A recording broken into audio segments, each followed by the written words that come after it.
en alas, despegue con The Discovery Channel en el F-5 Freedom Fighter. El F-5 fue un caza ligero desarrollado a finales de los años 50 por la compañía Northrop para los aliados americanos. Era un caza pequeño pero provisto de una gran capacidad de ataque. Asistió a simulacros sobre el desierto de Nuevo México y a verdaderos enfrentamientos en cielos vietnamitas. Este pequeño avión ha dejado una gran marca en el mundo de la aviación. Hoy vuele alto con el F-5 Freedom Fighter en alas. 6 de junio de 1970, Bien Hoa, Vietnam.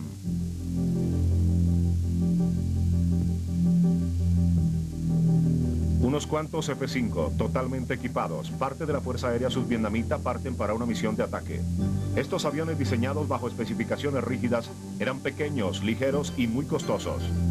Este avión, el primero diseñado por el gobierno de Estados Unidos, aceptado por el programa de asistencia militar, fue desarrollado para el uso de los aliados menores norteamericanos.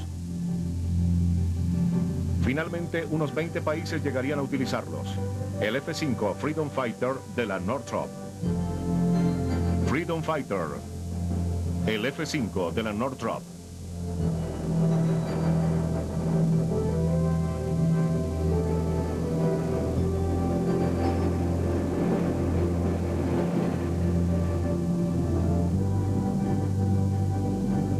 El F-5 cambió el curso del diseño de aviones de caza de su época. Después de la Guerra de Corea, las necesidades militares fueron nuevamente apreciadas y la mayoría de los constructores producían aviones cada vez mayores y más complejos. Las nuevas tecnologías de aviación, misiles y motores necesitaban un incremento en el tamaño del avión de caza, pero la compañía Northrop siguió su propia corazonada. El equipo de diseño de la Northrop estudió los pros y los contras de este aspecto y llegó a una lista propia de requerimientos generales. Lo más importante para ellos era que el avión se empequeñeciera.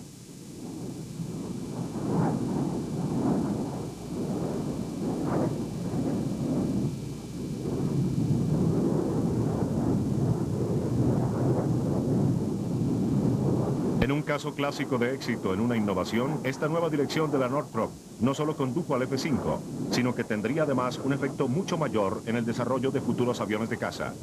El papel que el avión debía cumplir era bastante humilde, pero la pequeña obra maestra de la Northrop no tenía nada de humilde. Resultó ser un arma de alta maniobrabilidad y mortífera en extremo.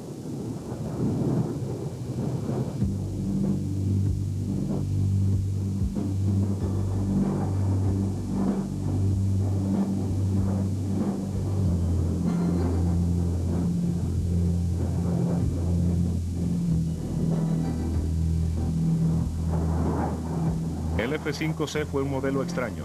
19 F-5 fueron reequipados para entrar en combate en Vietnam. Debido a sus modificaciones, recibieron la denominación por separado de F-5C.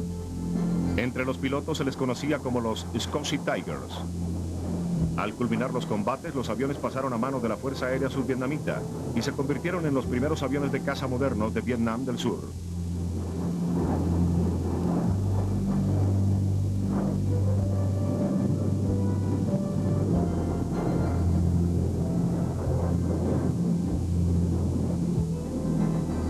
En los cielos vietnamitas, el Freedom Fighter demostró sus capacidades para el combate, delineando cuánto podría aportar a la capacidad operacional de la Fuerza Aérea de un país pequeño. Pronto, la Northrop recibió muchos pedidos y los F-5 recorrieron el mundo.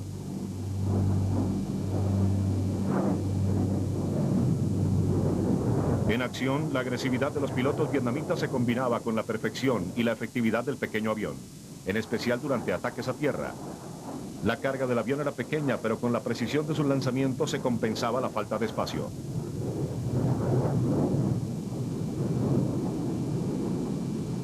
El éxito del F-5 en Vietnam confirmó el valor del trabajo progresivo de la Northrop. La dedicación de los equipos de diseño resultó en un avión sencillo y de fácil mantenimiento. Su confiabilidad le hacía similar a otros modelos parecidos. El F-5 presentaba los más altos índices de efectividad operacional y los menores índices de horas hombre de mantenimiento. Su facilidad de control, su estabilidad, su maniobrabilidad y su efectividad le hicieron muy estimado por los pilotos. Desafortunadamente, su extraordinaria habilidad para enfrentamientos frente a frente en el aire no fue reconocida a fondo hasta 10 años después de la Guerra de Vietnam.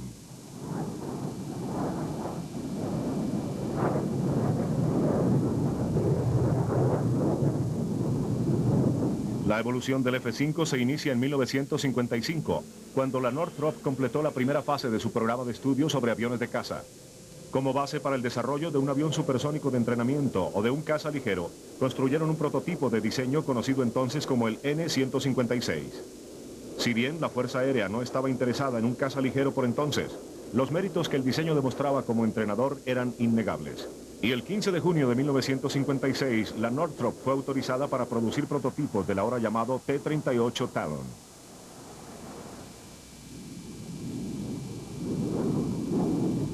El 10 de abril de 1959 despegaría el primer T-38 en seguimiento de una serie de pruebas que resultaron a la perfección. Era el primer avión supersónico que realizaba las pruebas sin ningún inconveniente. No fueron necesarias mejoras aerodinámicas y el avión demostró sus capacidades. El T-38 culminó las pruebas e inmediatamente se instituyó su alta reputación, debido a su impresionante desempeño durante el vuelo y sus características específicas. Los pedidos llegaron en cantidades tan pronto se dio a conocer su actuación en los vuelos iniciales. En octubre del 59 la producción se había incrementado de 2 aviones cada mes a 10. Finalmente se construirían casi 1.200 T-38 Talon. Entre tanto, la compañía continuó el desarrollo de la versión de caza bajo su propio presupuesto, con el propósito de introducirla al naciente mercado de los aliados norteamericanos menos pudientes. Puede que fuese una apuesta arriesgada, pero tenía bases sólidas. Los oficiales de la defensa estadounidense veían muchas ventajas en el hecho de proveer armamento a naciones amistosas. Era más favorable equiparles con armas modernas capaces de combatir que facilitarles armas obsoletas. Muchos consideraban a los aliados con armamento anticuado un riesgo para los objetivos de la política externa norteamericana. En mayo de 1958, la Northrop recibió instrucciones de llevar a cabo la construcción de 3 prototipos N-156 en su versión de caza. El montaje del T-38 ya establecido permitió acelerar la producción y solo 14 meses después despegaba el primer caza N-156. A pesar del éxito en las pruebas, la Fuerza Aérea Norteamericana todavía tenía interés en un avión de caza ligero, y el recibimiento del avión entre los países aliados no fue muy emotivo. Solo 2 de los prototipos estaban completos, y el tercero parcialmente construido fue archivado, si bien no olvidado. Durante un tiempo, la Armada estadounidense se mostró muy interesada en el N-156F como avión de caza de ataque a tierra y apoyo cercano. Enfrentado a otros aviones, el N-156F demostraba capacidades sobresalientes. Impresionaba por su confiabilidad y por lo fácil de su mantenimiento. Pronto, la competencia que la Armada estableció terminó debido principalmente a rivalidades entre los diferentes servicios de defensa. La Fuerza Aérea Norteamericana hacía de la aviación de caza de alto desempeño con base en tierra un campo muy cerrado e inaccesible. El Freedom Fighter quedó aprisionado entre trabas burocráticas, porque la Fuerza Aérea no estaba interesada en el avión y no tenía tampoco intenciones de operarlo para la Armada. Tampoco permitiría que la Armada lo operase por sí sola.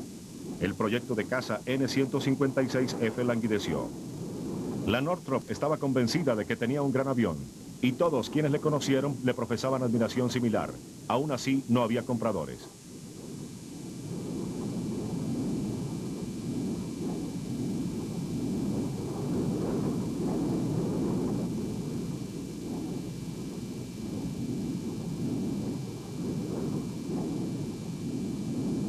En mayo de 1962, casi 3 años después del primer vuelo, se presentó un cambio de dirección, cuando el Departamento de Defensa replanteó las necesidades de los aliados americanos de la OTAN y de la SEATO. Hasta entonces se solía proveer a los más pobres de estos aliados con aviones viejos, en los que el Pentágono ya no estaba interesado. Algunos consideraban esto un uso productivo de los recursos de la nación. Lo que realmente se necesitaba eran aviones modernos y a bajo costo, que dormitaban en las fábricas de la Northrop.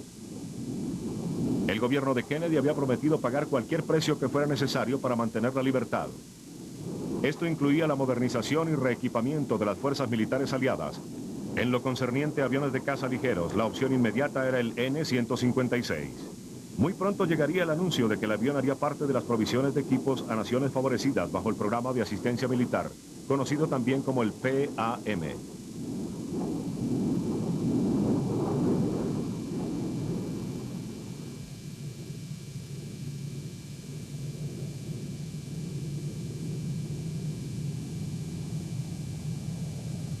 El programa fue lanzado formalmente en octubre de 1962. Se hicieron pedidos para dos versiones del N-156F, caza de un solo tripulante, y una versión de 2 asientos que hiciera la doble función de entrenador. Sus denominaciones en la Fuerza Aérea Norteamericana fueron F-5A y F-5B.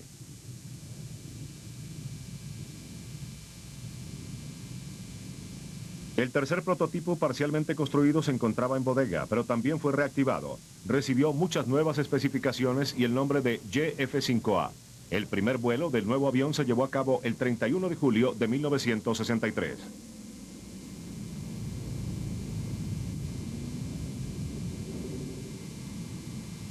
El piloto de pruebas de la Northrop Han Chu-to tomó los controles y llevó a cabo un vuelo libre de incidentes. Al igual que con el T-38 y el N-156, el programa de pruebas no presentó complicaciones. Muy pocos cambios se hicieron con respecto a los diseños originales. Se trataba principalmente de motores más poderosos y de un incremento en la carga explosiva. El avión recibió además un tren de aterrizaje más resistente para uso adecuado en terrenos difíciles.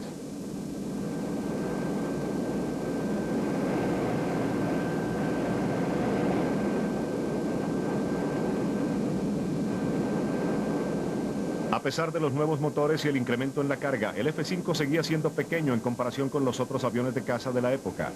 Tenía tan solo un tercio del peso del F-4 Phantom. Su compactibilidad se atribuía a los planes que se habían señalado para este.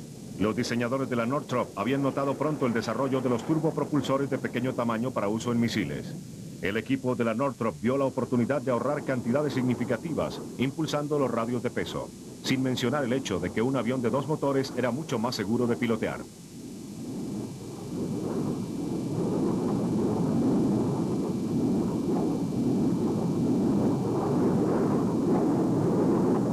Los 2 motores se localizaban al lado y lado del fuselaje de popa. Eran realmente poderosos, pesaban tan solo 256 kilogramos y cada uno incluía posquemadores y más de 1.800 kilogramos de impulso. Con solo 2 sencillas partes montadas sobre pistas superiores incluidas, el mantenimiento se hacía tan sencillo que un equipo de 3 hombres podía desmontar y reinstalar un nuevo motor en 20 minutos.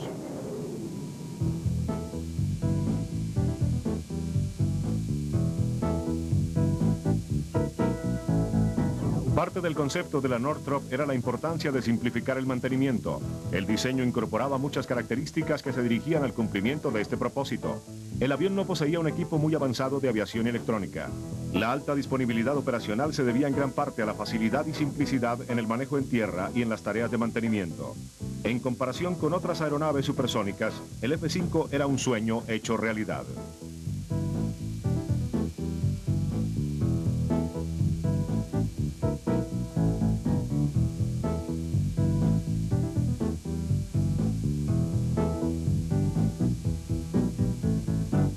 En el programa de desarrollo y vuelos de prueba se utilizaron 8 aviones. Muy pronto le siguieron los modelos de producción. Las entregas iniciales se llevaron a cabo en 1964 en la base Williams de la Fuerza Aérea. Aquí las tripulaciones de aire y tierra se entrenaron en el manejo de la aeronave. Posteriormente estos hombres harían las veces de instructores ante los militares extranjeros, demostrando el funcionamiento y mantenimiento del avión.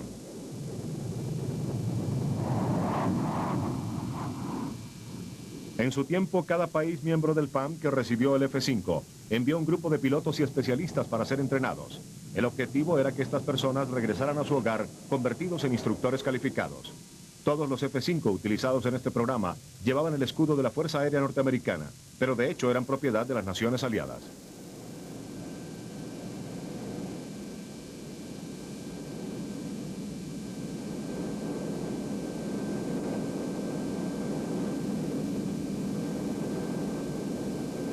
Los primeros cursos se llevaron a cabo en septiembre de 1964 con tripulantes de Irán y Corea. Los pilotos norteamericanos que trabajaban para la Consejería de Asistencia Militar también atendían las clases. Posteriormente aconsejarían a los usuarios del F-5 sobre la mejor manera de integrar nuevos aviones al servicio.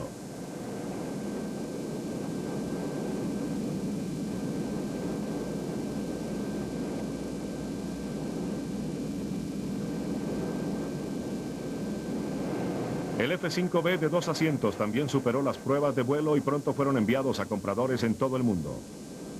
Estos aviones estaban equipados con controles dobles, de manera que el piloto instructor, ubicado en el puesto superior y posterior a la cabina frontal, podía hacerse cargo del avión cuando fuera necesario. Además de su uso en entrenamiento, estos aviones también funcionaban como dupla de ataque.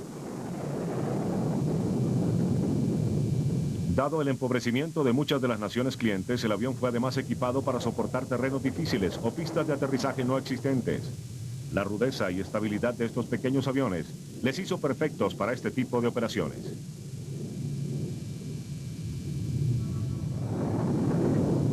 El Freedom Fighter no era un avión exageradamente sofisticado. Es posible que esto haya comprometido algunos aspectos de su desempeño, pero para sus clientes solía ser la mejor opción posible. Lo encontraban perfectamente compatible con las capacidades y presupuestos, a la vez que representaba para ellos un arma efectiva de defensa y ataque. Para la mayoría de estas naciones se trataba de la primera aeronave moderna de combate que encontraban a su disposición.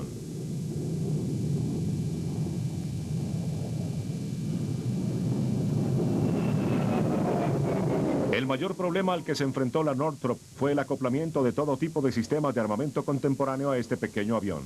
Era necesario un cuidado especial en el diseño del avión, ya que artefactos tradicionales como repuestos, pilones y cinturones de munición eran aún bastante grandes en proporción a este. El conjunto de estos sistemas comunes delimita un tamaño mínimo práctico para cualquier aeronave de combate.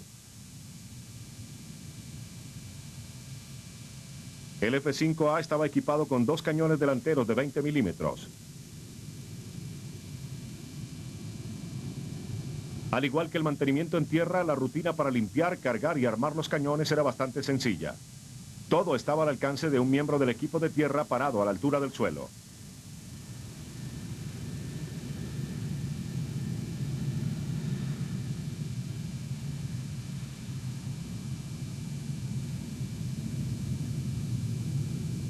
El manejo de los cañones también era simple y requería niveles de habilidad mínimos y unas pocas herramientas. Era alistado con muy poca dificultad. Los cañones en sí eran rápidos y disparaban 1500 rondas por minuto. Una pequeña descarga de los 2 cañones producía un daño letal.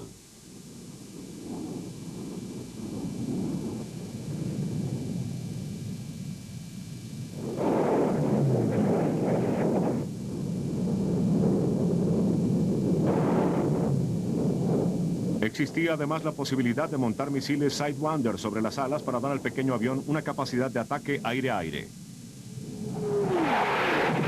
Desde una plataforma de control tan estable y controlable, los cañones del F-5 tenían una eficacia mortífera.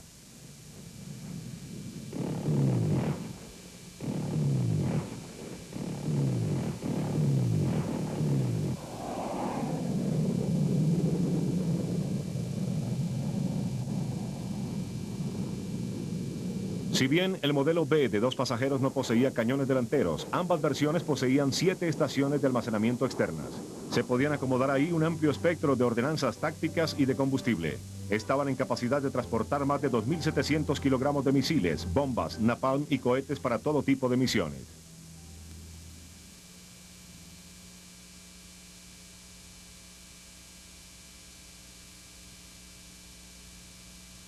El pedido inicial del Departamento de Defensa en 1962 cubría 71 F-5A y 15 F-5B. Durante el año muchos otros pedidos llegaron a la Northrop. Los primeros F-5 en servicio entraron en acción en Irán en febrero de 1965. Al final de este año otras 5 fuerzas aéreas habían adquirido aviones nuevos. Mientras tanto se amontonaban pedidos adicionales del F-5 normal. El avión era tan impresionante que muchos países no miembros del PAM decidieron adquirirlo. Ya en 1964 existían acuerdos con Noruega y España. Este último incluía la construcción bajo licencia. En 1965 también Canadá decidió comprar Freedom Fighters y de nuevo la producción se llevó a cabo en las fábricas del cliente. Cada año más países se unían a la lista.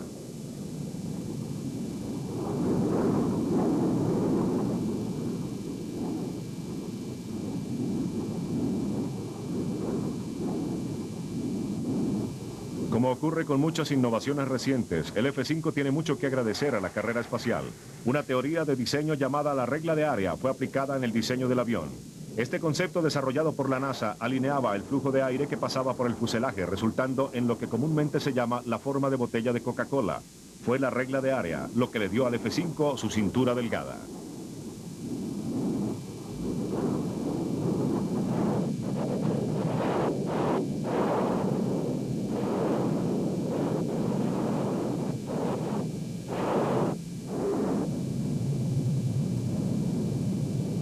Las limitaciones del F-5 se veían compensadas por la potencia y la sofisticación de las armas que podía utilizar. Equipado de cañones y Sidewinder se convertía en un peligroso interceptor. Con la producción de un equipo de video integrado se estableció una nueva función para el F-5. Combinado con un contenedor de combustible externo, este equipo de video convertía el avión en un artefacto de reconocimiento a largo alcance. En su papel táctico principal, 4 inmensos misiles Bullock o hasta 76 Rockets lo convertían en un arma de ataque a tierra extremadamente potente.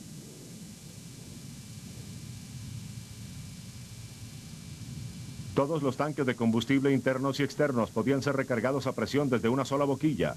Esta era una de las muchas formas en que la facilidad de mantenimiento se había respetado en el diseño del avión. Más de un cuarto de la superficie del avión se componía de escotillas y paneles abatibles. Esta facilidad de acceso a los equipos del avión se incrementó colocando los componentes a poca profundidad en el fuselaje. Todos los sistemas principales podían ser alcanzados y mantenidos con gran facilidad. El equipo especial de pruebas era mínimo y en sí estaba diseñado para ser portátil, resistente y sencillo de operar.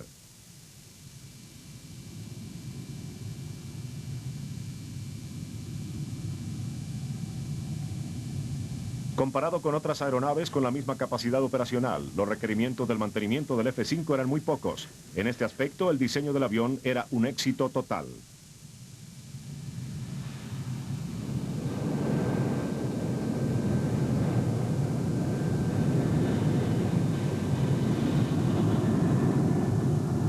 Las cargas de armamento y combustible del F-5 comprendían casi un 50% de su peso. Esto daba el mayor índice de carga frente a radio de peso de todos los cazas supersónicos.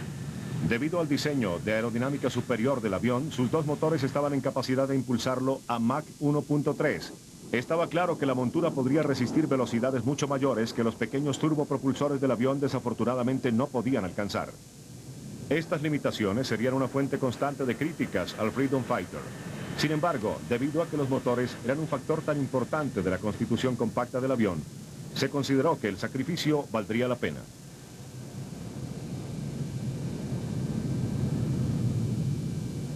El potencial del diseño y el papel de apoyo cercano llevaron a la Fuerza Aérea a decidirse a probar los aviones bajo condiciones de combate en Vietnam. 19 aviones fueron reequipados bajo requisitos de la Fuerza Aérea en 1965. Se les conoció como Operación Scutchy Tigers. Equipados de sistemas aéreos de provisión de combustible, cubiertas de armadura y soportes eyectables, se les designó F-5C. Los aviones llegaron a Vietnam el 23 de octubre y volaron en su primera misión de combate a pocas horas de su llegada.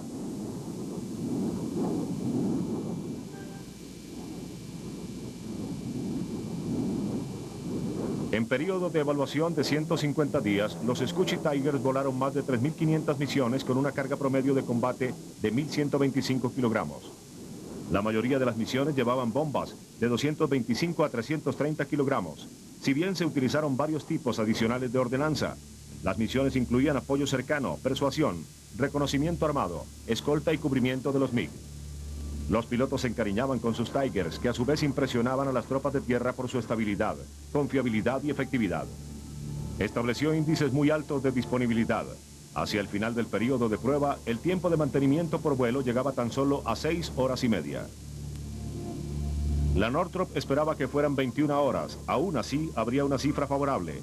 El índice de aborto de misiones era increíblemente bajo, tan solo un 1.5%.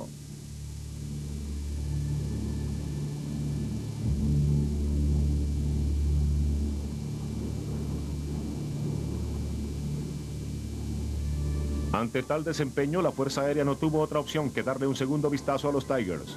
Su impresionante salida sugería la posibilidad de diseñar una versión más avanzada. Una versión que se sobrepusiese a las críticas constantes a la capacidad de los motores, su alcance y su capacidad de carga. Se adoptaron como variación de los modelos A y B motores nuevos y más poderosos. Además, se llevó a cabo una reevaluación de las variaciones que facilitaban a los compradores extranjeros. De estas, las mejores se incorporaron al nuevo diseño. Se comenzó a trabajar en abril de 1968, pero el proyecto se canceló a finales del 69. Tras el anuncio de la instauración de un nuevo concurso que buscaba establecer un reemplazo al F-5 en el programa PAM. El modelo que presentó la Northrop era una verdadera maravilla. Su modelo F-5 recientemente desarrollado con base en la experiencia de combate en Vietnam.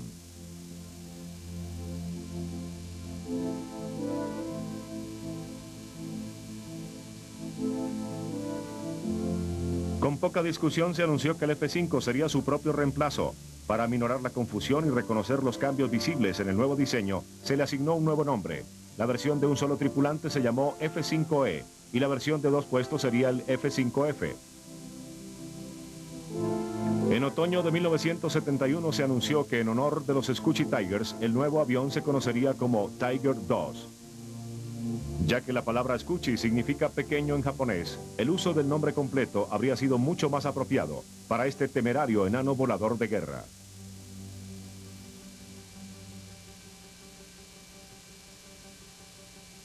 El lanzamiento del Tiger II se llevó a cabo el 23 de junio de 1972 y el primer vuelo fue el 11 de agosto. Era fácil medir el progreso hasta entonces. En 8 años de producción se habían construido más de 1.100 ejemplares de los modelos A y B. Estos prestaron sus servicios en las fuerzas aéreas de más de 20 naciones. El enano de la Northrop se había convertido en un gigantesco éxito de ventas.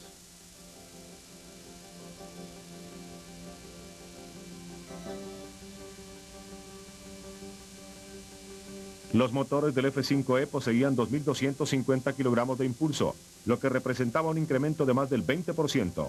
Pero parte de este poder adicional se veía opacado por los incrementos en el peso del avión. A pesar de que el nuevo caza era más veloz, la experiencia demostraría que aún no se explotaban a fondo las capacidades aerodinámicas del armazón. Con una carga menor, el F-5E era capaz de alcanzar fácilmente Mach 1.6, pero se desempeñaba mejor volando a altas velocidades subsónicas.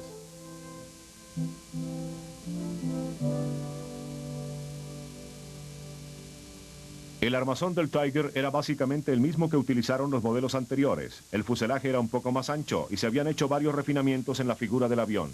Pero el trabajo original de diseño había sido de tal calidad que hacían falta muy pocas alteraciones. El fuselaje era totalmente metálico y poseía una estructura de cubierta reforzada semi-monocasco. El fuselaje de popa estaba revestido con algo de acero y titanio, pero la configuración del avión era básicamente de aluminio remachado. Las alas eran de una sola pieza. Esto le evitaba tener empalmes en los extremos que se encontraban cargados. La construcción era enteramente de aluminio, con excepción de los listones de acero que soportaban el tren de aterrizaje y el compartimiento de reserva en la punta del ala. La forma primaria de los cobertores del ala se lograron utilizando métodos químicos de modelado. Los equipos sofisticados de combate del avión dieron un gran paso adelante con la adición de un sistema controlador de fuego por radar y un arma computarizada. Esta permitía la detección de objetivos, demarcación de alcance y cómputos de guía para el cañón, además de cálculos de alcance y cubrimiento para los Sidewinders. Además del sistema de lanzamiento aire-tierra, se vio mejorado con referencias de puntería estabilizadas por rollo. Muchos cambios se hicieron para mejorar el desempeño en el decolaje. Estos incluían un flujo incrementado de aire, puertas de aire y un equipo delantero de 2 posiciones que incrementaba en un 3% el ángulo de ataque. Con estas modificaciones y el poder adicional de los motores, el desempeño durante el decolaje se incrementó en un 30%. Aún con estos y otros cambios, la Northrop se vio en capacidad de mantener 3/4 de las herramientas maestras que trabajaban en los modelos anteriores. En servicio, 40% de los repuestos y 70% del equipo de asistencia en tierra permanecían iguales. Los primeros F-5E tenían secciones delanteras intercambiables que permitían la instalación del equipo de reconocimiento. Sin embargo, en 1978 se desarrolló una versión especial para misiones de reconocimiento con longitud y nariz diferentes, además de otra variedad de opciones. Estas incluían, además de las cámaras, 4 artefactos de rastreo infrarrojo y otros sofisticados equipos electrónicos de supervisión y localización. El equipo deseado cargado en un eslabón podía instalarse rápidamente acorde con el tipo de misión deseada. La versión de reconocimiento fue bautizada Tiger Eye y mantenía los Sidewinders y un solo cañón. Los fondos para su desarrollo provenían de la compañía y el resultado fue una aeronave altamente especializada. Como sucede con muchos otros productos de éxito, el caza ligero de la Northrop se había convertido en toda una familia de aviones. La producción se centró poco a poco sobre el nuevo modelo y los primeros F-5E fueron entregados hacia finales de 1973. En 1976, la Northrop ya había superado la marca de los 3.000 ejemplares vendidos y los pedidos de Tiger II no parecían terminarse. La producción del T-38 se finalizó en 1972, cuando el último avión, número 1189, fue entregado a la Fuerza Aérea estadounidense. Por increíble que parezca, la producción del Tiger II se extendería durante los siguientes 17 años. La Fuerza Aérea de Singapur recibió los últimos modelos E y F en 1989. En total, el número de T-38 y F-5 manufacturados fue de 3.806.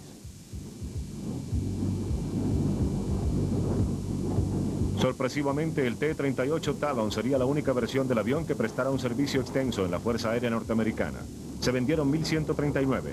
En 1974, el diseño de 15 años de edad recibió el cumplido final. Fue adoptado por los Thunderbirds como reemplazo del pesado F-4 Phantom.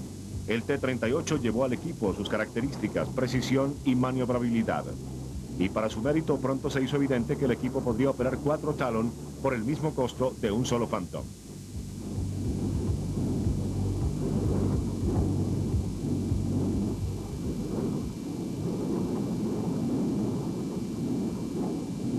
En la otra mano, el F-5E Tiger II se convirtió en el modelo más prolífico de todos. Muchas ventas se llevaron a cabo por fuera del programa de asistencia militar del Departamento de Defensa, gracias a un amplio rango de equipos normales que abarcaba las posibilidades económicas de muchos compradores extranjeros. Esto incluía un equipo electrónico altamente sofisticado para su venta en Arabia Saudita. Los aviones sauditas equipados con navegación inercial, señalización de radar, propulsores de luces y misiles Maverick eran aviones de caza muy capaces.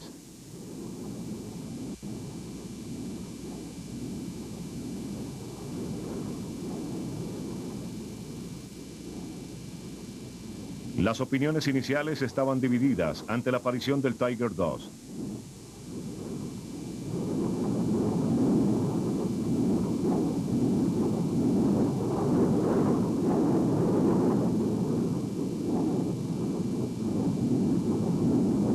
Durante toda su vida, el F-5 recibió las críticas de muchos expertos que lo consideraban poco efectivo y dotado de un poder insuficiente.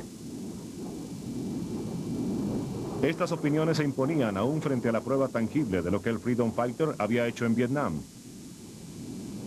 Posteriormente a las guerras de Vietnam y Medio Oriente, gran parte del conocimiento establecido en teorías de aviación después de la Guerra de Corea se vio reevaluado.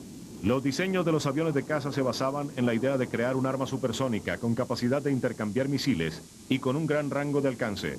Esto era, sin embargo, un patrón irreal. Incluso hoy día es difícil presenciar un combate aéreo a velocidades supersónicas o de muy largo alcance. Una vez que un avión entra en un combate y necesita realizar maniobras difíciles, la velocidad desciende rápidamente. Posteriormente se presenta un tradicional enfrentamiento mano a mano y los pilotos maniobran a bajas velocidades, intentando desesperadamente alcanzar alguna ventaja. Bajo estas circunstancias, el F-5 supera en vuelo a casi cualquier otro avión.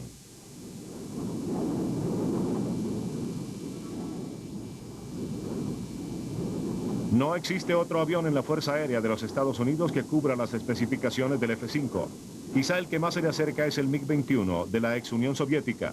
Si bien el MiG poseía un motor poderoso y podía superar Mach 2, esta no era su única ventaja real sobre el Tiger.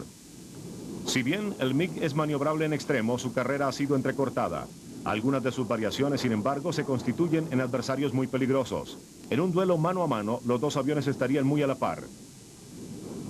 La nivelación la efectuarían la sofisticada tecnología de aviación del Tiger y la confiabilidad de su sistema de armamento.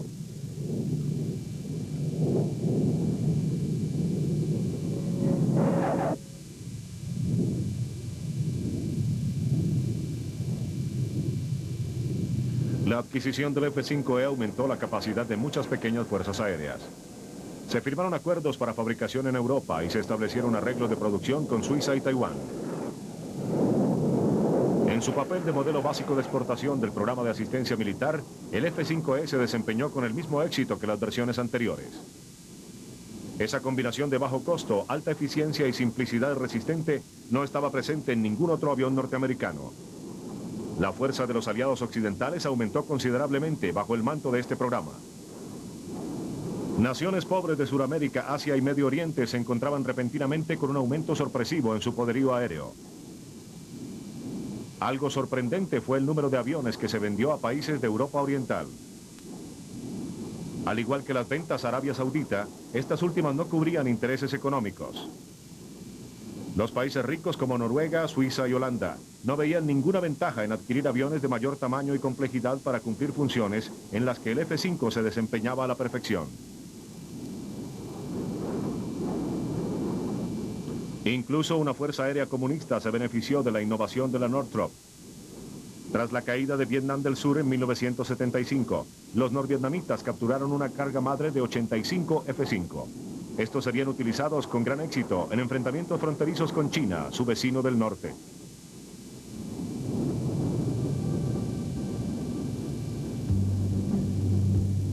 El último miembro de la familia F-5 fue el F-5G.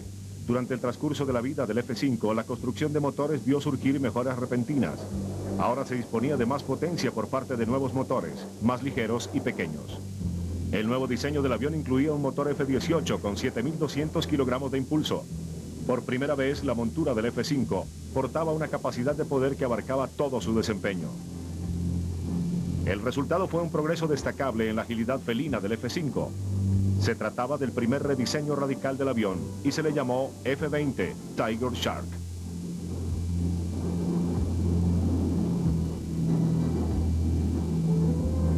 La Northrop, ahora liberada del estigma de aumentar la potencia, se dispuso a incluir más sistemas en el avión. Su tamaño era aún menor, si bien era mayor que sus antecesores. Su velocidad, sin embargo, era ahora hasta de Mach 2, y esto sin sacrificar en absoluto la maniobrabilidad y manejo que había hecho legendario al F-5. La producción se inició en colaboración con Taiwán, y aunque un veto presidencial terminó con esta colaboración, la Northrop continuó refinando el avión hasta 1980. No quedaba absolutamente ninguna duda en lo concerniente a su desempeño y su poder. Su decolaje era impresionante, poseía altas tecnologías recientes y su precio continuaba siendo bajo, tratándose de una aeronave sofisticada. Sorprendentemente, a pesar de estas cualidades avasalladoras, la demanda por el Tiger Shark simplemente se desvaneció. La Northrop no tuvo otra opción que aceptar lo inevitable y finalizó la producción del Tiger Shark. Era el último de una familia de aviones que había durado un cuarto de siglo.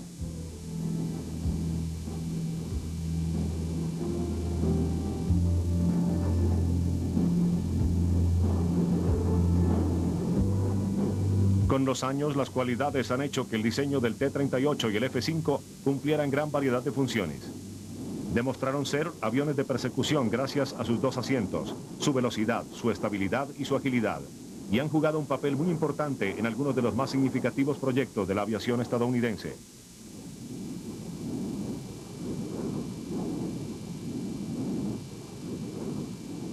Cuando las llantas del XP-70 se encendieron durante un aterrizaje, el piloto se enteró gracias a un T-38 que volaba a su lado. Fue también la tripulación de un T-38 la que notó una salida de fluido proveniente de un sello roto durante uno de los vuelos de prueba del transbordador espacial. El papel de avión de persecución es muy importante en un programa de pruebas. No se limitan a observar y registrar el comportamiento del avión. Además, están en contacto constante con los pilotos de pruebas. A menudo pueden comunicar hechos presentes en su aeronave que éste y sus instrumentos no podrían determinar por sí solos. En ocasiones, en esta información radica la diferencia entre un problema con solución y un desastre.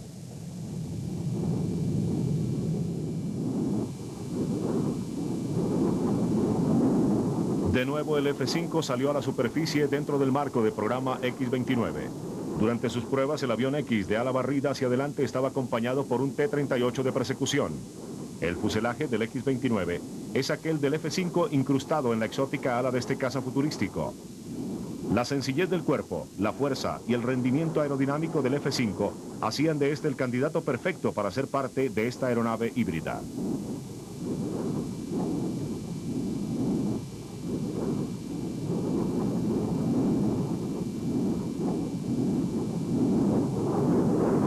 El X-29 es un experimento que permitiría determinar la forma que presentarán los cazas del siglo XXI. Es justo que una parte tan importante de la historia de la aviación como el F-5 haga parte de su futuro.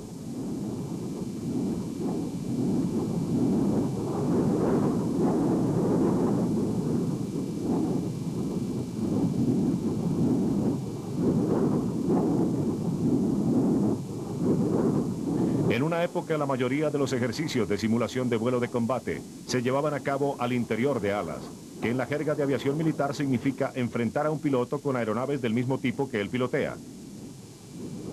Es muy poco probable que esta situación se presente en tiempo de guerra. El esquema propuesto por la naval norteamericana para solucionar este problema se conoció como TCAD, Tácticas de Combate Aéreo Desigual. se enseñaba en las escuelas de aviación militar.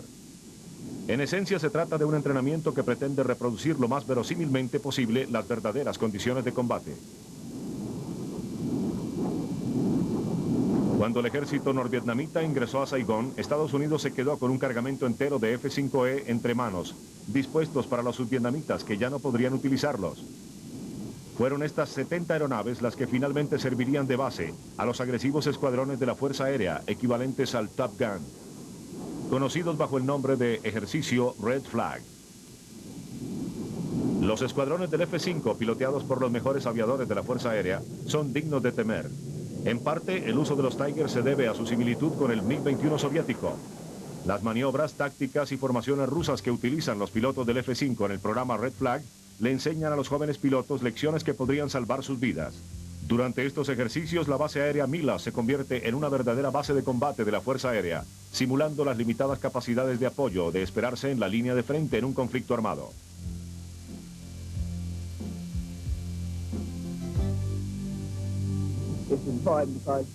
Es muy importante porque se descubren las capacidades de este avión en una situación de combate, y esta práctica es buena tanto para los jefes como para la tripulación. Prestando sus servicios en Red Flag, los Tigers se han visto enfrentados a casi todos los aviones de caza que Occidente posee. Los pilotos agresores son muy experimentados y sus F-5 han acumulado experiencia frente a todos los visitantes. Las mejores aeronaves de las potencias occidentales se le han enfrentado, y el Tiger, después de 20 años, no encontraba aún un oponente, y este comentario es importante, ya que ahora que la Guerra Fría y el Freedom Fighter son parte de la historia, los MiG todavía surcan los aires.